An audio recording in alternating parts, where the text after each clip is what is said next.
எப்படி மாட்டை பிடிச்சி சைக்கிள் வாங்கிருக்கீங்க? ஆமாண்ணே, நீங்க வந்து கூட பிடிங்க, அந்த எல்லாரும் வீரத்துக்கு தானே பரிசு. பிடிச்சிருவோம். உள்ள வர முடியுமாண்ணே? என்ன ஒரு மாட்டை பிடிச்சீங்க? அது எந்த ஊர்னா தெரியலண்ணே. அதான் மாட்டை மேலூர் தொகுதி மாடா வருதுண்ணே. மேலூர் தொகுதி மாடுன்னு தெரியல. பிடிச்சோம் ஒரு மாடு. பிடிச்சிங்க. என்ன சைக்கிள்? ரேஞ்சர் சைக்கிள் போட்டாங்க. Ranger cycle. இது என்னென்ன இருக்கும்? அண்டா மட்டும் தான் போட்டாங்க. அண்டா சைக்கிள். ஆமா. எத்தனை வருஷமா மாடு பிடிக்கிறீங்க? நான் 4 வருஷமா பிடிக்கிறேன். 4 வருஷம் பிடிக்கிறீங்க. என்னென்ன ஊர்ல வந்து பிரைஸ் வாங்கிருக்கீங்க?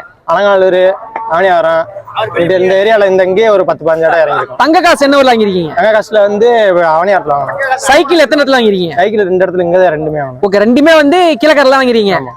காலங்காலமா மாடு பிடிக்கிறீங்களா? உங்களுக்கு பயமா இல்ல? உயிருக்கு வந்து மாடு பிடிக்கிறது உயிர் மேல பயம் இல்லையா?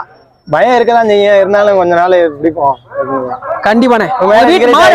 அதுக்கப்புறம் நம்ம திரும்பி மாடு பிடிக்கிறது வீட்டுல எதுவும் சொல்லலையா உங்களுக்கு? வீட்டுல தினந்தானே வையதான் செய்வாங்க. என்ன பண்றது? ஆனா இருந்தாலும் உங்களுக்கு மாடு பிடிக்கிறது பிடிச்சிருக்கு. ஆமா, கம்பீரமா இருக்குண்ணே, சூப்பர்ண்ணே. அவ்வளவுதான்.